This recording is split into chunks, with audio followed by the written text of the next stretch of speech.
So there is this viral image going around of a famous picture of a sailor, I guess after World War II, kissing some woman. Now, the classic historical meaning behind it was some guy who had been away from his girl for years, and he finally got to her, and he's kissing her in passion, and he's so happy.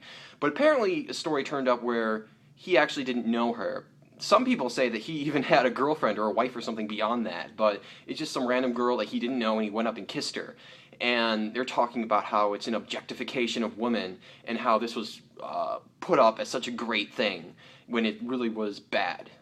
Now, I'm going to say that just going up to random people on the street and kissing them and doing sexual hinting things with them beyond their consent is bad.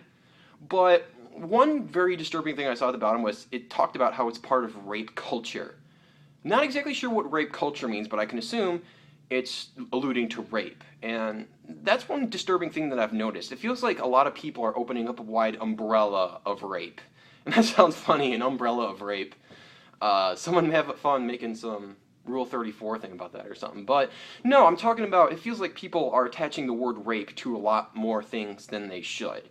I don't know about you, but when I think of rape, I think of some woman who's just minding her own business, and then some stranger that she doesn't know probably, or maybe it's her father or something, but he holds her down, she's screaming, trying to get out, and then he forcibly penetrates her beyond her consent, and then she's just traumatized, like, oh my god, I can't believe that happened.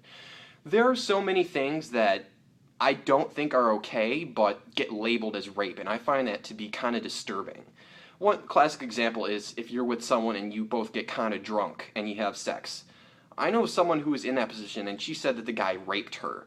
And I'm not saying that it's okay. You probably shouldn't have sex when you're drunk, but I don't believe that qualifies as rape. Because once again, it's just such a more lenient thing. First off, it wasn't like you were necessarily held against your will. You wanted it to some degree. Obviously, it was impaired, but the other person was impaired too. Their consent was impaired. If like this person got you drunk while staying sober for the purposes of having sex with you and they knew you wouldn't want to, then yeah, that's rape. But if you're just with someone and you both get kind of tipsy and then you decide to have sex, but you have regrets in the morning, I don't think that qualifies as rape. It's not a good thing that that happened. It was a mistake. It was bad, but I think calling it rape takes away credit from what these people go through. What people who actually go through rape, it's traumatizing for them. It destroys their lives sometimes. It destroys their mental stability sometimes.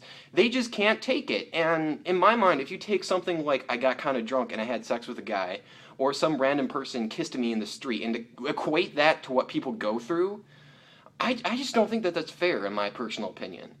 Especially since when you say that you were raped, you're saying that the person who did it was a rapist. And you know, this guy was a sailor in World War II. You got to remember that World War II is probably the biggest war we've ever fought in, and we basically ran out of people. We got to the point where we had to recruit women in the workforce, for God forbid, because we were out of men to do the jobs. We had everything in that war, and we ran out of people volunteering to go into the war, so we had a major draft, and tons of men were forced to go into the military against their will, and they were there for years. It was very dangerous, so they were pretty much given the image that they will probably die. And he got there, he's so happy, and he never has to go and fight in combat again. And he's excited, and he just gets a little crazy. And to equate that to the evil rapist guy who has the trench coat and the dark shaded face, and he has a knife in his hand, and he tries and rapes you, I think that that's not a fair comparison. I just don't think it's fair. But whenever I say that type of thing, I get labeled as a misogynist. I don't think that that's fair. I'm not saying it's all right. I'm not saying that it's okay to do things to a woman whenever you want. I'm just saying that rape means something specific, and to equate that discredits what rape is, and it's just making what you went through sound like more than what it was. That's my opinion. Other people probably have different opinions. I've heard them before, but I don't think I've ever heard anything that changes that. I just don't think that any perspective outside of it makes sense. If I can find a copy of the image, I'll link it down below, but yeah, let me know what you think. Do you think it's fair to label something like this rape or not? And why or why not?